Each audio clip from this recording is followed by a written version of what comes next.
किसी ने क्या खूब कहा है, जैसा भी जीवन में डालोगे वैसा ही लौटकर वापस मिलेगा। नमस्कार दोस्तों, मेरा नाम प्रेम प्रकाश पांडे है।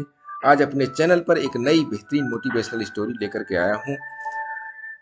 आज की स्टोरी महाभारत काल की एक घटना पर आधारित है। यह कहानी है जिससे हम आज सीखेंगे कि जैसा खाए अन्न वैसा होए मन। तो चलिए, चैनल को सब्सक्राइब नहीं किया है, सब्सक्राइब कर लीजिए और सुनते हैं यह बेहतरीन स्टोरी।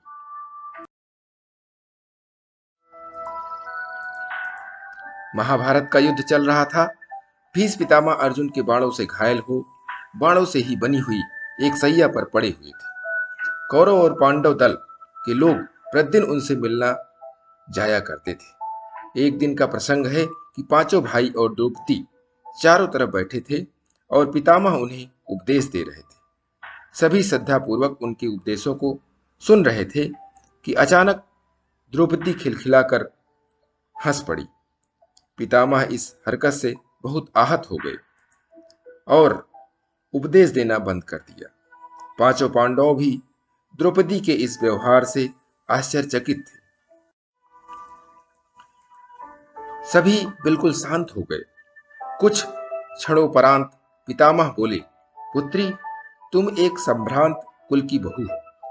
क्या मैं तुम्हारी इस हंसी का कारण जान सकता हूं? द्रौपदी बोली, पितामह, आज आप हमें अन्याय के विरुद्ध लड़ने का उपदेश दे रहे हैं, लेकिन जब भरी सभा में मुझे निवृत्त करने की कुचेष्टा की जा रही थी, तब कहाँ चला गया था आपका ये उपदेश? आखिर तब आपने भी मौन क्यों धारण कर लिया था? यह सुन पितामह की आंखों से आंसू आ गए।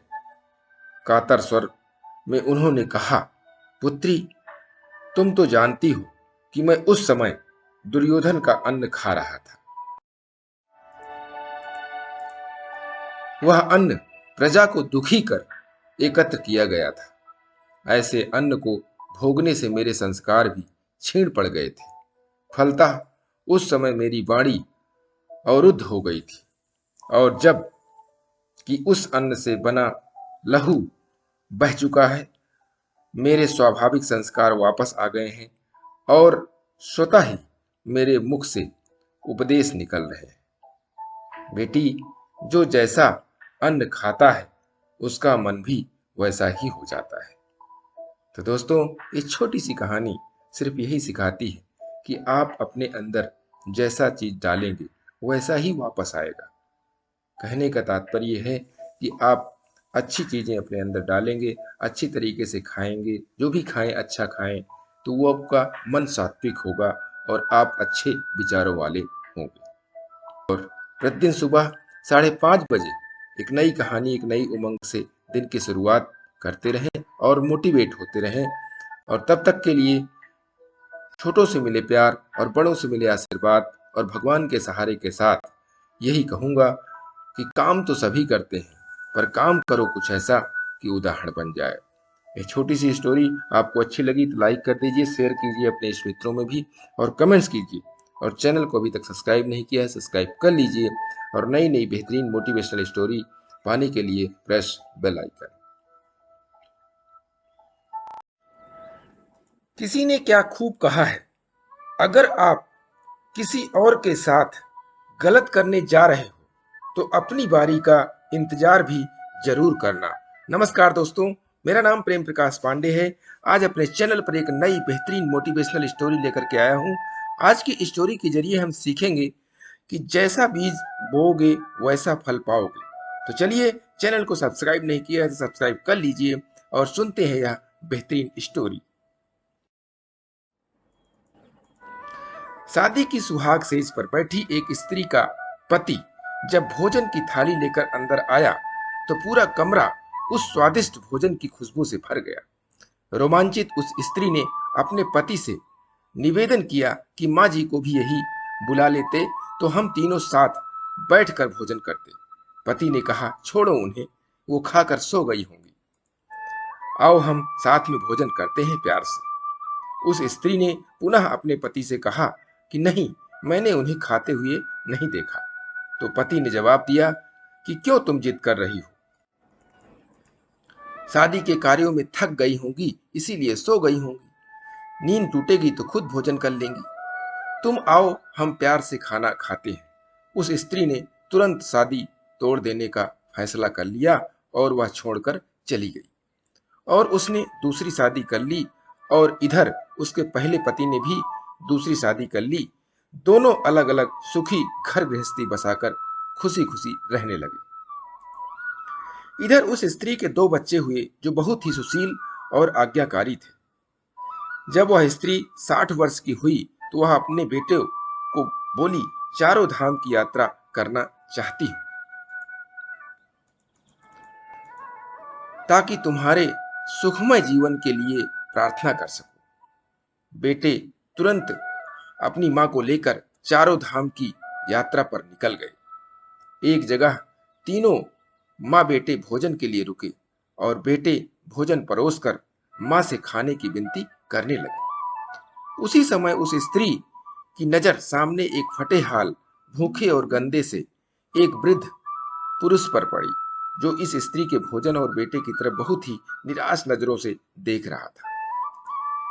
उस स्त्री को उस पर दया आ गई और बेटों को बोली, जाओ पहले उस वृद्ध को नहलाओ और उसे वस्त्र दो, फिर हम सब मिलकर भोजन करेंगे। बेटे जब उस वृद्ध को नहलाकर कपड़े पहनाकर उसे उस स्त्री के सामने लाए तो वह स्त्री आश्चर्यचकित रह गई। वह वृद्ध वही था जिससे उसने शादी की सुहागरात को ही छोड़ दिया था। उसने उससे पूछा, क्या हो गया जो तुम्हारी हालत इतनी दयनीय हो गई? तो उस वृद्ध ने नजर झुका के कहा कि सब कुछ होते हुए भी मेरे बच्चे मुझे भोजन नहीं देते थे, मेरा तिरस्कार करते थे, मुझे घर से बाहर निकाल दिया। उस स्त्री ने उस वृद्ध से कहा कि इस बात का अंदाजा तो मुझे तुम्हारे उस सुहागरात को ही लग गया था, जब तुमने पहले अपनी बूढ़ी माँ को भोजन कराने के बजाय उस स्वादिष्ट भोजन की थाल लेकर मेरे कमरे में आ गए और मेरे बार बार कहने के बावजूद भी आपने अपनी माँ का तिरस्कार किया। उसी का फल आज आप भोग रहे हैं। दोस्तों, इस कहानी से जो सीखने को मिलता है कि जैसा व्यवहार हम अपने बुजुर्गों के साथ करेंगे, उसी को देखकर हमारे बच्चे भी में यह गुण आता है और वैसा ही व्यवहार वो हमारे साथ करते हैं। और यही परंपरा होती है। सदैव माँ बाप की सेवा ही हमारा दायित्व बनता है। और जिस घर में माँ बाप हंसते हैं वहीं प्रभु बसते हैं। इसीलिए तो कहते हैं कि जैसा बीज बोओगे वैसा फल पाओगे। तो दोस्तों, अच्छे कर्म, अच्छे व्यवहार ही हमारे जीवन के दायित्व हैं, उनको करते रहना चाहिए। और प्रतिदिन सुबह 5:30 बजे एक नई कहानी, एक नई उमंग से करें दिन की शुरुआत। तब तक के लिए छोटों से मिले प्यार और बड़ों से मिले आशीर्वाद और भगवान के सहारे के साथ यही कहूंगा कि काम तो सभी करते हैं, पर काम करो कुछ ऐसा कि उदाहरण बन जाए। ये छोटी सी स्टोरी आपको अच्छी लगी तो लाइक कीजिए, शेयर कीजिए अपने इष्ट मित्रों में भी और कमेंट्स कीजिए। और चैनल को अभी तक सब्सक्राइब नहीं किया है तो सब्सक्राइब कर लीजिए और नई नई बेहतरीन मोटिवेशनल स्टोरी आपके पास सबसे पहले आए, इसके लिए प्रेस बेल आइकन।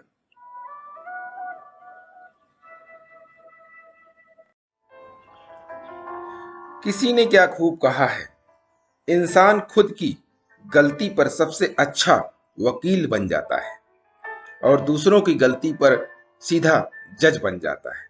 नमस्कार दोस्तों, मेरा नाम प्रेम प्रकाश पांडे है। आज अपने चैनल पर एक नई बेहतरीन मोटिवेशनल स्टोरी लेकर के आया हूं।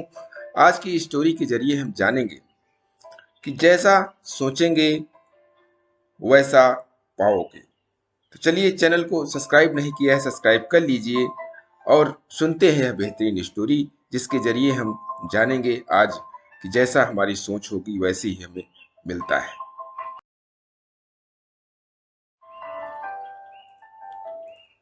अत्यंत गरीब परिवार का एक बेरोजगार युवक नौकरी की तलाश में किसी दूसरे शहर जाने के लिए रेलगाड़ी से सफर कर रहा था। घर में कभी कभार की सब्जी बनती थी, इसीलिए उसने रास्ते में खाने के लिए सिर्फ रोटियां ही रखी थी। आधा रास्ता गुजर जाने के बाद उसे भूख लगने लगी और वह टिफिन में से रोटियां निकाल कर खाने लगा। उसके खाने का तरीका कुछ अजीब था। वह रोटी का एक टुकड़ा लेता और उसे टिफिन के अंदर कुछ ऐसे डालता मानो रोटियों के साथ कुछ और भी खा रहा हो, जबकि उसके पास तो सिर्फ रोटियां थी। उसकी इस हरकत को आसपास के और दूसरे यात्री देखकर हैरान हो रहे थे। वह युवक हर बार रोटी का एक टुकड़ा लेता और झूठ मूठ का टिफिन में डालता और खाता। सभी सोच रहे थे कि आखिर वह युवक ऐसा क्यों कर रहा था। आखिरकार एक व्यक्ति से रहा नहीं गया और उसने उससे पूछ ही लिया कि भैया तुम ऐसा क्यों कर रहे हो? तुम्हारे पास सब्जी तो है ही नहीं, फिर रोटी के टुकड़े को हर बार खाली टिफिन में डालकर ऐसे खा रहे हो मानो उसमें सब्जी हो। तब उस युवक ने जवाब दिया, भैया इस खाली ढक्कन में सब्जी नहीं है, लेकिन मैं अपने मन में यह सोचकर खा रहा हूं कि इसमें बहुत सारा अचार है। मैं अचार के साथ रोटी खा रहा हूं। फिर व्यक्ति ने पूछा, खाली ढक्कन में अचार सोचकर सूखी रोटी को खा रहे हो तो क्या तुम्हें अचार का स्वाद आ रहा है? हाँ, बिल्कुल आ रहा है। मैं रोटी के साथ अचार सोचकर खा रहा हूं और मुझे बहुत अच्छा भी लग रहा है, युवक ने जवाब दिया। उसके इस बात को आसपास के यात्रियों ने भी सुना और उन्हीं में से एक व्यक्ति बोला, जब सोचना ही था तो तुम अचार की जगह मटर पनीर सोचते, शाही गोभी सोचते, तुम्हें इनका स्वाद मिल जाता। तुम्हारे कहने के मुताबिक तुमने अचार सोचा तो अचार का स्वाद आया है, तो और स्वादिष्ट चीजों के बारे में सोचते तो उनका स्वाद आता। सोचना ही था तो भला छोटा क्यों सोचे, तुम्हें तो बड़ा सोचना चाहिए था। दोस्तों, इस कहानी से हमें यह शिक्षा मिलती है कि जैसा सोचेंगे वैसा पाएंगे। छोटी सोच होगी तो छोटा मिलेगा, बड़ी सोच होगी तो बड़ा मिलेगा। इसीलिए जीवन में हमेशा बड़ा सोचो, बड़े सपने देखो, तो हमेशा बड़ा ही पाओगे।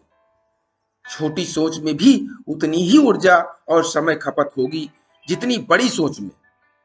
इसीलिए जब सोचना ही है तो हमेशा बड़ा ही सोचो, बड़ा लक्ष्य लेकर के चलो। दोस्तों, उस बड़े लक्ष्य के साथ हमें छोटे लक्ष्य तो अपने आप ही मिल जाएंगे। और बेहतरीन मोटिवेशन पाने के लिए प्रतिदिन सुबह 5:30 बजे एक नई कहानी, एक नई उमंग से करें दिन की शुरुआत। तब तक के लिए छोटों से मिले प्यार और बड़ों से मिले आशीर्वाद और भगवान के सहारे के साथ यही कहूंगा कि काम तो सभी करते हैं, पर काम करो कुछ ऐसा कि उदाहरण बन जाए। यह छोटी सी स्टोरी आपको अच्छी लगी तो लाइक कीजिए, शेयर कीजिए और कमेंट्स जरूर कीजिए। और चैनल को अभी तक सब्सक्राइब नहीं किया, सब्सक्राइब कर लीजिए और नई नई बेहतरीन मोटिवेशनल स्टोरी पाने के लिए प्रेस बेल आइकन।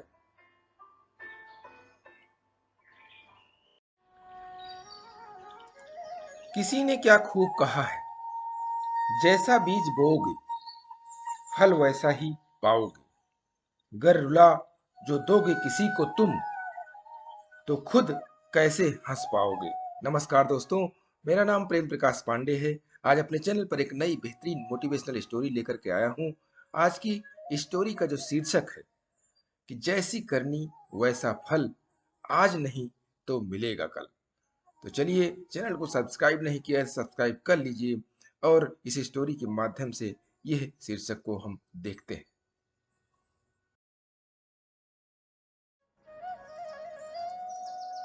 एक गांव में एक जमींदार ठाकुर थे। वे बहुत वर्षों से बीमार थे। इलाज करवाते हुए कोई डॉक्टर, कोई वैद्य नहीं छोड़ा, कोई टोने टुटके करने वाला नहीं छोड़ा, लेकिन कहीं से भी थोड़ा सा भी आराम नहीं आया।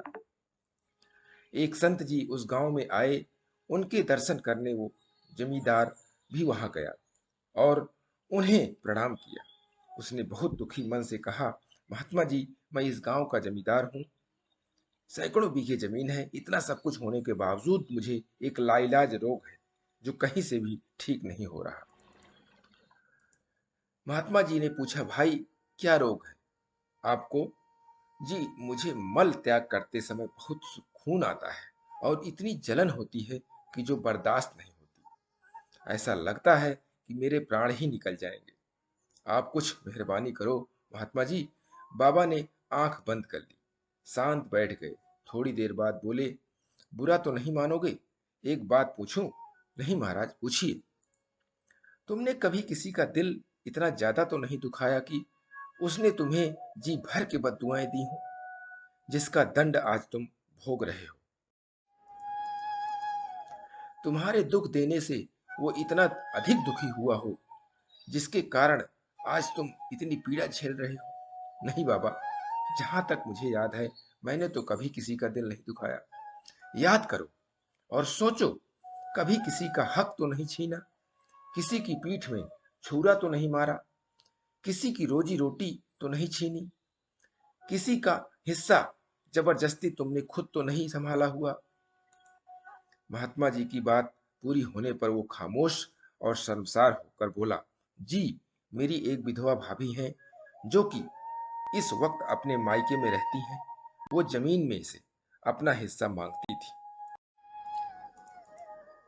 यह सोचकर मैंने उसे कुछ भी नहीं दिया कि वो ये सब कुछ अपने भाइयों को ही दे देगी, इसका क्या पता। बाबा ने कहा, आज से ही उसे हर महीने 100 रुपए भेजने शुरू करो।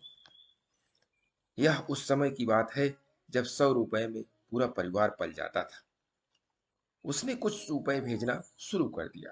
2-3 हफ्तों के बाद उसने बाबा से आकर कहा, जी मैं 75% ठीक हूँ। महात्मा जी ने सोचा कि इसे तो पूरा ठीक होना चाहिए था, ऐसा क्यों नहीं हुआ? उससे पूछा, तुम कितने रुपए भेजते हो? जी 75 रुपए हर महीने भेजता हूँ।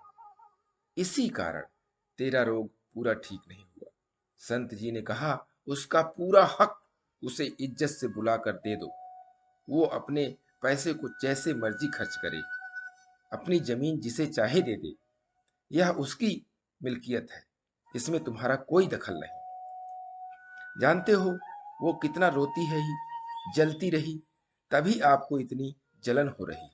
जरा सोचो, मरने के बाद हमारे साथ क्या जाएगा? जमींदार को बहुत पछतावा हुआ। उसने फौरन ही अपनी विधवा भाभी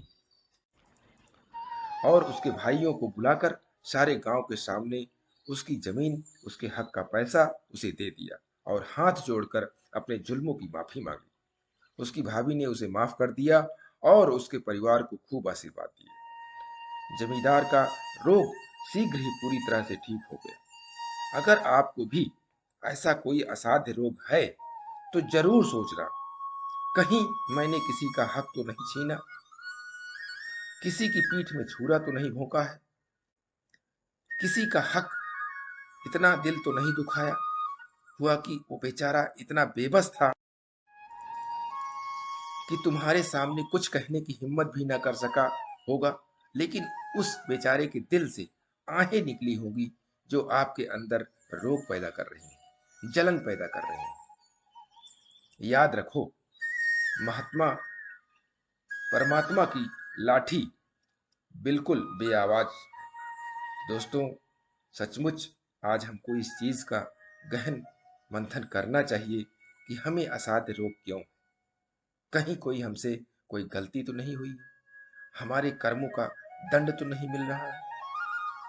इसके लिए प्रतिदिन सुबह 5:30 बजे एक नई कहानी, एक नई उमंग से करें दिन की शुरुआत। तब तक के लिए छोटों से मिले प्यार और बड़ों से मिले आशीर्वाद और भगवान के सहारे के साथ यही कहूंगा कि काम तो सभी करते हैं, पर काम करो कुछ ऐसा कि उदाहरण बन जाए। ये छोटी सी स्टोरी आपको अच्छी लगी तो लाइक कीजिए, शेयर कीजिए अपने इस मित्रों में और कमेंट जरूर करिए। और चैनल को अभी तक सब्सक्राइब नहीं किया है, सब्सक्राइब कर लीजिए और नई नई बेहतरीन मोटिवेशनल स्टोरी पाने के लिए प्रेस बेल आइकन।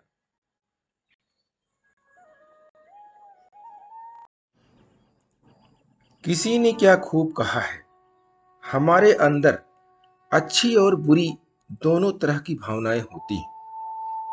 ये हम पर निर्भर करता है कि हम कैसी भावनाओं को जागृत रखते हैं। मन में अच्छाई जागृत रहेगी तो दुनिया में सभी इंसान अच्छे ही दिखाई देंगे। नमस्कार दोस्तों, मेरा नाम प्रेम प्रकाश पांडे है। आज अपने चैनल पर एक नई बेहतरीन मोटिवेशनल स्टोरी लेकर के आया हूं। आज की स्टोरी का जो शीर्षक है वो शीर्षक है कि जैसी दृष्टि होगी वैसी आपको सृष्टि नजर आएगी। तो चलिए, चैनल को सब्सक्राइब नहीं किया है तो सब्सक्राइब कर लीजिए और इस बेहतरीन स्टोरी से हम कुछ सीखते हैं।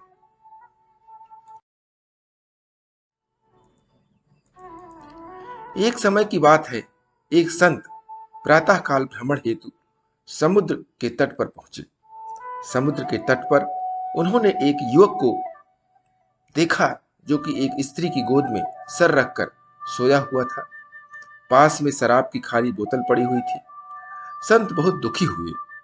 उन्होंने विचार किया कि ये मनुष्य कितना तामसिक और विलासी है, जो प्रातःकाल शराब सेवन करके स्त्री की गोद में सर रखकर प्रेमालाप कर रहा है। थोड़ी देर बाद समुद्र से बचाओ बचाओ की आवाज आई।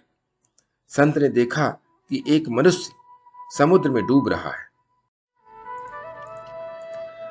मगर स्वयं तैरना नहीं आने के कारण संत देखते रहने के अलावा कुछ नहीं कर सकते थे। स्त्री की गोद में सिर रखकर सोया हुआ व्यक्ति उठा और डूबने वाले को बचाने हेतु पानी में कूद गया। थोड़ी देर में उसने डूबने वाले को बचा लिया और किनारे ले आया। संत विचार में पड़ गए कि इस व्यक्ति को बुरा कहें या भला। वो उसके पास गए और बोले, भाई तुम कौन हो और यहाँ क्या कर रहे हो? उस व्यक्ति ने उत्तर दिया, मैं एक मछुआरा हूं, मछली मारने का काम करता हूं। आज कई दिनों बाद समुद्र से मछली पकड़कर प्रातः जल्दी यहाँ लौटा हूं। मेरी माँ मुझे लेने के लिए आई थी और साथ में घर में कोई दूसरा बर्तन नहीं होने पर इस मदरा की बोतल में पानी ले आई। कई दिनों की यात्रा से मैं थका हुआ था और भोर के सुहावने वातावरण में यह पानी पीकर थकान कम करने में माँ की गोद में सिर रखकर ऐसे ही सो गया। संत की आंखों में आंसू आ गए कि मैं कैसा पातक मनुष्य हूं, जो देखा उसके बारे में मैंने गलत विचार किया, जबकि वास्तविकता अलग थी। कोई भी बात जो हम देखते हैं हमेशा जैसी दिखती है वैसी नहीं होती है, उसका एक दूसरा पहलू भी हो सकता है। दोस्तों, इस कहानी से यही सीखने को मिलता है कि किसी के प्रति कोई निर्णय लेने से पहले 100 बार सोचे और तब फैसला ले कि वो व्यक्ति कैसा है कैसा नहीं है। इसके लिए प्रतिदिन सुबह 5:30 बजे एक नई कहानी, एक नई उमंग से करें दिन की शुरुआत।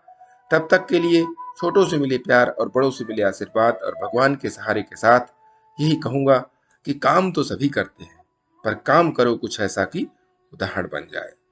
ये छोटी सी स्टोरी आपको अच्छी लगी तो लाइक कर दीजिए, शेयर कीजिए अपने इष्ट मित्रों में भी और कमेंट्स कीजिए। और चैनल को अभी तक सब्सक्राइब नहीं किया है सब्सक्राइब कर लीजिए और नई नई ग्रीन मोटिवेशनल स्टोरी पाने के लिए प्रेस बेल आइकन।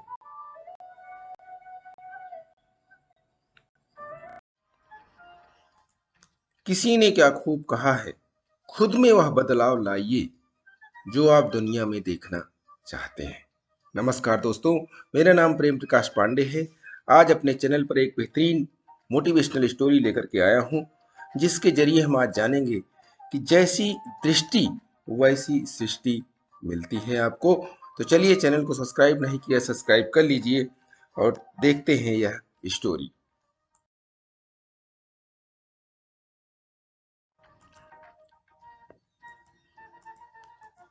एक बार राजा भोज की सभा में एक व्यापारी ने प्रवेश किया। राजा भोज की दृष्टि उस पर पड़ी तो उसे देखते ही अचानक उनके मन में विचार आया कि कुछ ऐसा किया जाए ताकि इस व्यापारी की सारी संपत्ति छीनकर राजकोष में जमा कर दी जाए। व्यापारी जब तक वहां रहा, भोज का मन रह रहकर उसकी संपत्ति को हड़प लेने का करता। कुछ देर बाद व्यापारी चला गया। उसके जाने के बाद राजा को अपने राज्य के ही एक निवासी के लिए आए ऐसे विचारों के लिए बड़ा खेद होने लगा। राजा भोज ने सोचा कि मैं तो प्रजा का साथ न्यायप्रिय रहता हूं, आज मेरे मन में ऐसा कलुषित विचार क्यों आया? उन्होंने अपने मंत्री से सारी बात बताकर समाधान पूछा। मंत्री ने कहा, इसका उत्तर देने के लिए आप मुझे कुछ समय दें। राजा मान गए। मंत्री विलक्षण बुद्धि का था। वह इधर उधर के सोच विचार में समय न खोकर सीधा व्यापारी से मैत्री गांठने पहुंचा। व्यापारी से मित्रता करने के बाद उसने पूछा, मित्र, तुम चिंतित क्यों हो? भारी मुनाफे वाले चंदन का व्यापार करते हो, फिर चिंता कैसी? व्यापारी बोला, मेरे पास उत्तम कोट के चंदन का बड़ा भंडार जमा हो गया है। चंदन से भरी गाड़ियां लेकर अनेक शहरों के चक्कर लगाए पर नहीं बिक रहा है। बहुत धन इसमें फंसा पड़ा है। अब नुकसान से बचने का कोई उपाय नहीं है। व्यापारी की बातें सुनकर मंत्री ने पूछा, क्या हानि से बचने का कोई उपाय नहीं? व्यापारी हंसकर कहने लगा, अगर राजा भोज की मृत्यु हो जाए तो उनके दाह संस्कार के लिए सारा चंदन बिक सकता है। अब तो यह अंतिम मार्ग दिखता है। व्यापारी की इस बात से मंत्री को राजा के उस प्रश्न का उत्तर मिल चुका था जो उन्होंने व्यापारी के संदर्भ में पूछा था। मंत्री ने कहा, तुम आज से प्रतिदिन राजा का भोजन पकाने के लिए 40 किलो चंदन रसोई भेज दिया करो। पैसे उसी समय मिल जाएंगे। व्यापारी यह सुनकर बड़ा खुश हुआ। प्रतिदिन और नगद चंदन बिक्री से तो उसकी समस्या ही दूर हो जाने वाली थी। वह मन ही मन राजा के दीर्घायु होने की कामना करने लगा ताकि राजा की रसोई के लिए चंदन लंबे समय तक बेचता रहे। एक दिन राजा अपनी सभा में बैठे थे। वह व्यापारी दोबारा राजा के दर्शनों को वहां आया। उसे देखकर राजा के मन में विचार आया कि यह कितना आकर्षक व्यक्ति है। इसे कुछ पुरस्कार स्वरूप अवश्य दिया जाना चाहिए। राजा ने मंत्री से कहा, यह व्यापारी पहली बार यहाँ आया था तो उस दिन मेरे मन में कुछ बुरे भाव आए थे और मैंने तुमसे प्रश्न किया था। आज इसे देखकर मेरे मन के भाव बदल गए। इसे दूसरी बार देखकर मेरे मन में इतना परिवर्तन कैसे हो गया? मंत्री ने उत्तर देते हुए कहा, महाराज, मैं आपके दोनों ही प्रश्नों का उत्तर आज दे रहा हूं। यह जब पहली बार आया था तब यह आपकी मृत्यु की कामना रखता था। अब यह आपके लंबे जीवन की कामना रखता है। इसीलिए आपके मन में इसके प्रति दो तरह की भावनाओं ने जन्म लिया है। जैसी भावना अपनी होती है वैसा ही प्रतिबिंब दूसरे के मन पर पड़ने लगता है। दोस्तों, यह एक मनोवैज्ञानिक सत्य है। हम किसी व्यक्ति का मूल्यांकन कर रहे होते हैं तो उसके मन में उपजते भावों का उस मूल्यांकन पर गहरा प्रभाव पड़ता है। इसलिए जब भी किसी से मिले तो एक सकारात्मक सोच के साथ ही मिले ताकि आपके शरीर से सकारात्मक ऊर्जा निकले और वह व्यक्ति उस सकारात्मक ऊर्जा से प्रभावित होकर आसानी से आपके पक्ष में विचार करने के लिए प्रेरित हो सके।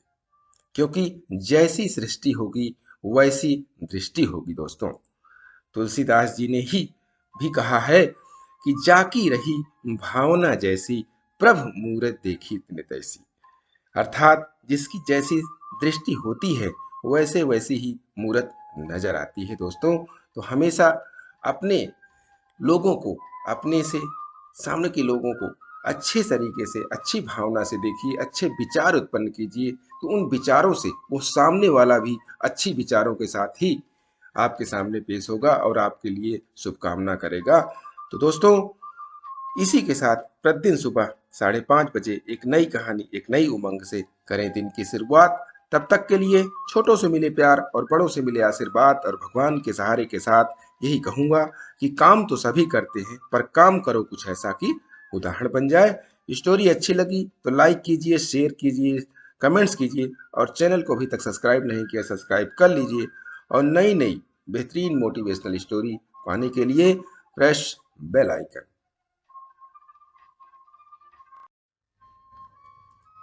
किसी ने क्या खूब कहा है, खुशी उन्हें नहीं मिलती जो जिंदगी को अपनी शर्तों पर जीते हैं, बल्कि खुशी उन्हें मिलती है जो दूसरों की खुशी के लिए अपनी जिंदगी की शर्तों को बदल देते हैं। नमस्कार दोस्तों, मेरा नाम प्रेम प्रकाश पांडे है। आज अपने चैनल पर एक नई बेहतरीन मोटिवेशनल स्टोरी लेकर के आया हूं। आज हम जानेंगे कि दूसरों को जो हमें छोड़ गए हैं ऊपर चले गए हैं उनको खुश कैसे रखें। तो चलिए, चैनल को सब्सक्राइब नहीं किया है तो सब्सक्राइब कर लीजिए और देखते हैं और सुनते हैं यह बेहतरीन स्टोरी। एक पिता अपनी 4 वर्षीय बेटी मुन्नी से बहुत प्रेम करता था। ऑफिस से लौटते वक्त वह रोज उसके लिए तरह तरह के खिलौने और खाने पीने की चीजें लाता था। बेटी भी अपने पिता से बहुत लगाव रखती थी और हमेशा अपनी तोतली आवाज में पापा पापा कर कहकर पुकारा करती थी। दिन अच्छे बीत रहे थे कि अचानक एक दिन मुन्नी को बहुत तेज बुखार हुआ। सभी घबरा गए, वो दौड़े भागे, डॉक्टर के पास गए, पर वहां ले जाते ला जाते मुन्नी की मृत्यु हो गई। परिवार पे तो मानो पहाड़ ही टूट पड़ा और पिता की हालत तो मृत व्यक्ति के समान हो गई। मुन्नी के जाने के हफ्तों बाद भी वे न किसी से बोलते न बात करते, बस रोते ही रहते। यहाँ तक कि उन्होंने ऑफिस जाना भी छोड़ दिया और घर से निकलना भी बंद कर दिया। आस पड़ोस के लोगों और नाते रिश्तेदारों ने उन्हें समझाने की बहुत कोशिश की, पर वो किसी की ना सुनते। उनके मुख से बस एक ही शब्द निकलता, मुन्नी। एक दिन ऐसे ही मुन्नी के बारे में सोचते सोचते उनकी आंख लग गई और उन्हें एक स्वप्न आया। उन्होंने देखा कि स्वर्ग में सैकड़ों बच्चियां परी बनकर घूम रही हैं। तभी सफेद पोशाकें पहने हुए और हाथ में मोमबत्ती लेकर चल रही है। तभी उन्हें मुन्नी भी दिखाई दी। उन्हें देखते ही पिता बोले, मुन्नी मेरी प्यारी बच्ची, सभी परियों की मोमबत्तियां जल रही हैं, पर तुम्हारी बुझ क्यों गई? तुम इसे जला क्यों नहीं लेती? मुन्नी बोली, पापा मैं तो बार बार मोमबत्ती जलाती हूँ, पर आप इतना रोते हो कि आपके आंसुओं से मेरी मोमबत्ती बुझ जाती है। यह सुनते ही पिता की नींद टूट गई। उन्हें अपनी गलती का एहसास हो गया। वो समझ गए कि उनके इस तरह दुखी रहने से उनकी बेटी भी खुश नहीं रह सकती और वह पुनः सामान्य जीवन की तरफ बढ़ने लगे। तो दोस्तों, किसी करीबी के जाने का गम शब्दों से बयान नहीं किया जा सकता, पर कहीं ना कहीं हमें अपने आप को मजबूत करना होता है और अपनी जिम्मेदारियों को निभाना होता है, और शायद ऐसा ही करना ही मरने वाले की आत्मा को शांति देता है। इसमें कोई संदेह नहीं है कि जो हमसे प्रेम करते हैं वे हमें खुश ही देखना चाहते हैं, अपने जाने के बाद भी। तो दोस्तों, प्रतिदिन सुबह 5:30 बजे एक नई कहानी, एक नई उमंग से दिन की शुरुआत करें। तब तक के लिए छोटों से मिले प्यार और बड़ों से मिले आशीर्वाद और भगवान के सहारे के साथ यही कहूंगा कि काम तो सभी करते हैं, पर काम करो कुछ ऐसा कि उदाहरण बन जाए। ये छोटी सी स्टोरी आपको अच्छी लगी तो लाइक कीजिए, शेयर कीजिए अपने इष्ट मित्रों में भी और कमेंट्स कीजिए, और चैनल को अभी तक सब्सक्राइब नहीं किया है सब्सक्राइब कर लीजिए, और नई नई बेहतरीन मोटिवेशनल स्टोरी पाने के लिए प्रेस बेल आइकन। किसी ने क्या खूब कहा है, सुना तो था कि जो होता है अच्छा होता है, लेकिन तेरे जाने के बाद यकीन हो गया। नमस्कार दोस्तों, मेरा नाम प्रेम प्रकाश पांडे है। आज अपने चैनल पर एक नई बेहतरीन मोटिवेशनल स्टोरी लेकर आया हूँ। ऐसी स्टोरी आप सुनते जरूर होंगे, लेकिन एक बार आज अपने साथ सुनिए और देखिए, बहुत बेहतरीन स्टोरी है। तो चलिए, चैनल को सब्सक्राइब नहीं किया सब्सक्राइब कर लीजिए और सुनते हैं कि जो होता है वो अच्छे के लिए होता है, वो कैसे होता है। आइए देखते हैं स्टोरी। किसी नगर में एक राजा राज्य करता था। एक शौक जो प्रायः राजाओं में होता है वो है शिकार खेलने का। एक दिन राजा ने अपने मंत्री से कहा, क्यों ना शिकार खेलने जंगल जाया जाए। राजा और मंत्री दोनों खेलने जंगल में गए। उन्होंने एक हिरन दिखाई दिया। राजा ने उस पर प्रहार करने के लिए तीर निकाला, पर उस पर प्रहार करते समय अपने ही शस्त्र से उनकी अपनी उंगली कट गई। मंत्री ने यह देखकर कहा, ईश्वर जो कुछ करता है अच्छा ही करता है। मंत्री के मुख से यह सुनकर राजा को बहुत दुख हुआ, बुरा लगा। वह सोचने लगे कि मेरी तो उंगली कट गई और ये कहता है कि ईश्वर जो कुछ करता है अच्छा ही करता है। यह मेरे ही खाता है और मेरी ही हानि चाहता है। इस प्रकार विचार करके उसने अपने मंत्री को अपने यहाँ से निकाल जाने को कहा। चलते समय मंत्री ने फिर कहा, ईश्वर जो करता है अच्छा ही करता है। कुछ दिन बाद जब राजा पुनः शिकार खेलने गए, एक हिरण का पीछा करते करते एक जंगल में जा पहुंचे। हाथी घोड़े नौकर चाकर सब पीछे रह गए। जंगल में एक कबीला पूजन कर रहा था। उन्हें देवी के लिए नर की बलि देनी थी। तभी अचानक उनकी दृष्टि उस राजा पर पड़ी। बलि के लिए उन्होंने राजा को पकड़ लिया। राजा को बलि के लिए खड़ा किया गया तो किसी की निगाह अचानक राजा के कटी हुई उंगली पर पड़ गई। राजा की अंग भंग होने के कारण उन लोगों ने राजा को छोड़ दिया। फिर भटकता हुआ राजा अपने राज्य में वापस पहुंचा। उसने सोचा कि इसी कटी उंगली की वजह आज मेरे प्राण बचाए। उसे मंत्री की बात का अर्थ समझ में आ गया और उस मंत्री को पुनः पद पर रख लिया। राजा ने मंत्री से पूछा, मेरी उंगली कटी थी, तब तो समझ में आ गया कि क्या अच्छा हुआ, क्योंकि कटी उंगली की वजह से मेरी जान बच सके। पर जब मैंने तुमको नौकरी से निकाला था, तब भी तुमने यही कहा था, ईश्वर जो करता है अच्छा ही करता है। उसका क्या अर्थ है? मंत्री ने उत्तर में कहा, महाराज, यदि आपने मुझे निकाल न दिया होता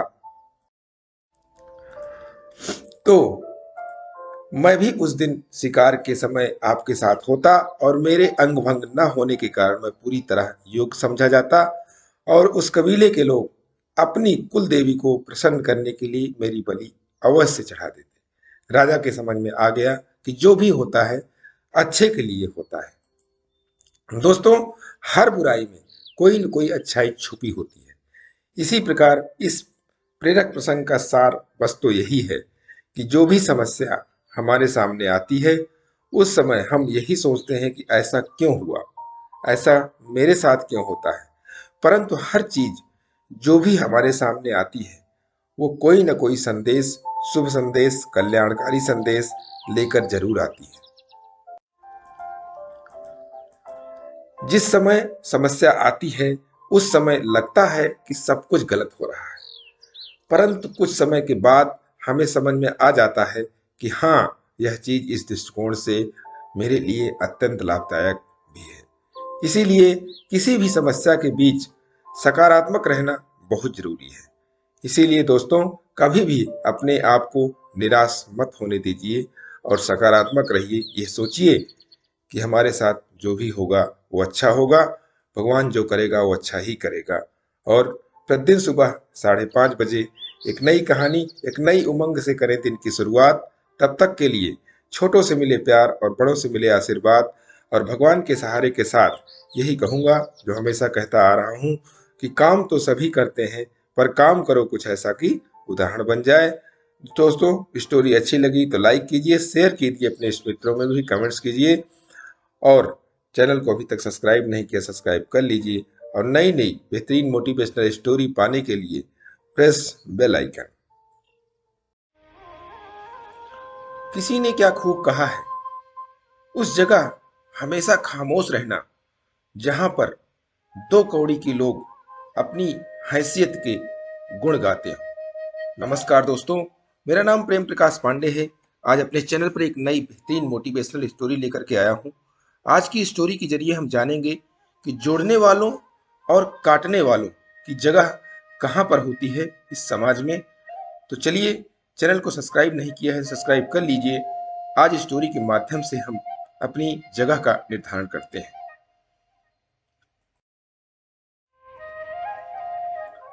एक दिन एक स्कूल से छुट्टी की घोषणा होने के कारण एक दर्जी का बेटा अपने पापा की दुकान पर चला गया। वहां जाकर वह बड़े ध्यान से अपने पापा को काम करते हुए देखने लगा। उसने देखा कि उसके पापा कैंची से कपड़े को काटते हैं और कैंची को पैर के पास टांग से दबाकर रख देते हैं। फिर सुई से उसको सीते हैं और सीने के बाद सुई को अपनी टोपी पर लगा लेते हैं। जब उसने इसी क्रिया को 4-5 बार देखा तो उससे रहा नहीं गया। तो उसने अपने पापा से कहा कि वह एक बात उनसे पूछना चाहता है।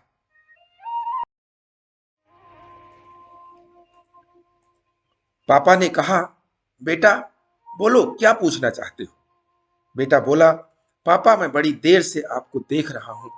आप जब भी कपड़ा काटते हैं उसके बाद कैंची को पैर के नीचे दबा देते हैं और सुई से कपड़ा सीने के बाद उसे टोपी पर लगा देते हैं।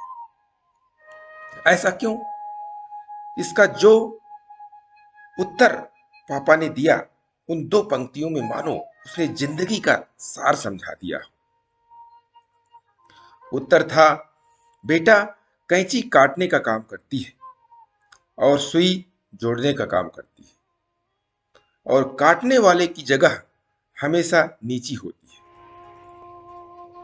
परंतु जोड़ने वाले की जगह हमेशा ऊपर होती है। यही कारण है कि मैं सुई को टोपी पर लगाता हूं और कैंची को पैर के नीचे रखता हूं। तो दोस्तों, इस छोटी सी कहानी से हमें सीखने को मिलता है कि जो व्यक्ति परिवार को, समाज को जोड़ने का काम करता है उसे हम इज्जत देते हैं, सम्मान देते हैं, प्यार देते हैं, और जो व्यक्ति परिवार को, समाज को तोड़ने का काम करता है उसे हम इज्जत नहीं देते हैं। तो दोस्तों, अब मर्जी हमारी है कि हम इस कैंची की तरह काम करें या सुई की तरह, क्योंकि आखिर जीवन आपका है। आप किस तरह की इज्जत पाना चाहते हैं, कौन सी जगह आपके लिए अच्छी है, कौन सी अच्छी नहीं है, वो आपको निर्धारित करना है। मान सम्मान और इज्जत पाते रहने के लिए प्रतिदिन सुबह 5:30 बजे एक नई कहानी, एक नई उमंग से करें दिन की शुरुआत। तब तक के लिए छोटों से मिले प्यार और बड़ों से मिले आशीर्वाद और भगवान के सहारे के साथ यही कहूंगा कि काम तो सभी करते हैं, पर काम करो कुछ ऐसा कि उदाहरण बन जाए। ये छोटी सी स्टोरी आपको अच्छी लगी तो लाइक करिए, शेयर कर दीजिए अपने इष्ट मित्रों में भी, और कमेंट्स जरूर करिए। और चैनल को अभी तक सब्सक्राइब नहीं किया है, सब्सक्राइब कर लीजिए। और नई नई बेहतरीन मोटिवेशनल स्टोरी पाने के लिए प्रेस बेल आइकन। किसी ने क्या खूब कहा है कि आप बिना त्याग के जीवन में कुछ भी हासिल नहीं कर सकते हैं। नमस्कार दोस्तों, मेरा नाम प्रेम प्रकाश पांडे है। आज अपने चैनल पर एक नई बेहतरीन मोटिवेशनल स्टोरी लेकर के आया हूं। आज की स्टोरी में हम सीखेंगे कि अच्छा गुरु होने पर भी ज्ञान या विद्या की प्राप्ति नहीं होती अगर हम ये गलती करते हैं जो इस कहानी में हुई। तो चलिए, चैनल को सब्सक्राइब नहीं किया है तो सब्सक्राइब कर लीजिए और सुनते हैं आज की कहानी, जिसका शीर्षक है ज्ञान की प्राप्ति। एक राजा था, उसे पढ़ने लिखने का बहुत शौक था। एक बार उसने मंत्री परिषद के माध्यम से अपने लिए एक शिक्षक की व्यवस्था की। शिक्षक राजा को पढ़ाने के लिए आने लगा। राजा को शिक्षा ग्रहण करते हुए कई महीने बीत गए, मगर राजा को कोई लाभ नहीं हुआ।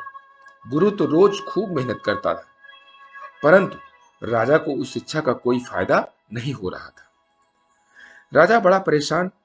गुरु की प्रतिभा और योग्यता पर सवाल उठाना भी गलत था, क्योंकि वो एक बहुत ही प्रसिद्ध और योग्य गुरु थे।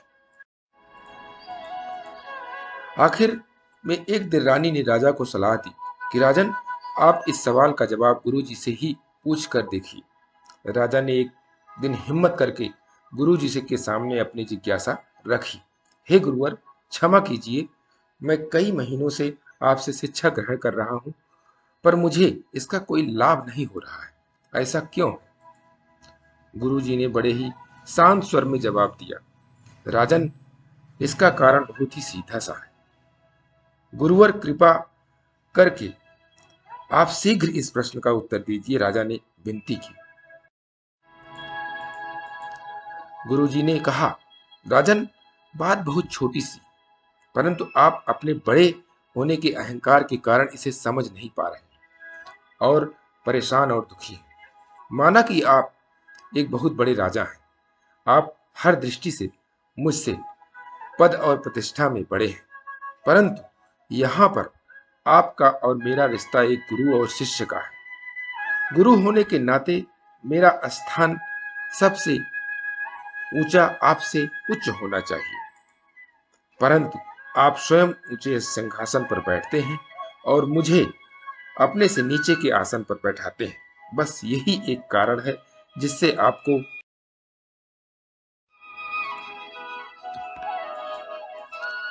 ना तो कोई शिक्षा प्राप्त हो रही है और न ही कोई ज्ञान मिल रहा है।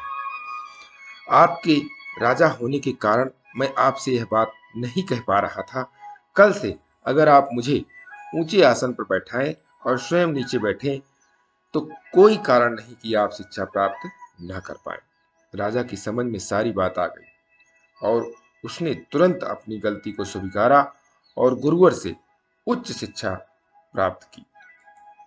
दोस्तों, इस छोटी सी कहानी का सार यह है कि हम रिश्ते नाते, पद या धन वैभव किसी में भी कितने ही बड़े क्यों ना हो, हम अगर अपने गुरु को उसका उचित स्थान नहीं देते तो हमारा भला होना मुश्किल है। और यहाँ स्थान का अर्थ सिर्फ ऊंचा या नीचे बैठने से नहीं है। इसका सही अर्थ है कि हम अपने मन में गुरु को क्या स्थान दे रहे हैं। अगर हम उनका आदर करेंगे, उन्हें महत्व देंगे, तो उनका आशीर्वाद हमें सहज ही प्राप्त होगा। कहते हैं ना कि पानी का बहाव भी ऊपर से नीचे ही होता है। इसलिए दोस्तों, प्रतिदिन सुबह 5:30 बजे एक नई कहानी, एक नई उमंग से दिन की शुरुआत करते रहें। तब तक के लिए छोटों से मिले प्यार और बड़ों से मिले आशीर्वाद और भगवान के सहारे के साथ यही कहूँगा कि काम तो सभी करते हैं, पर काम करो कुछ ऐसा कि उदाहरण बन जाए। ये छोटी सी स्टोरी आपको अच्छी लगी तो लाइक कर दीजिए, शेयर कीजिए अपने मित्रों में भी और कमेंट्स कीजिए। और चैनल को अभी तक सब्सक्राइब नहीं किया है, सब्सक्राइब कर लीजिए। और नई नई बेहतरीन मोटिवेशनल स्टोरी प्रतिदिन सुबह 5:30 बजे आपको मिलती रहे, इसके लिए प्रेस बेल आइकन।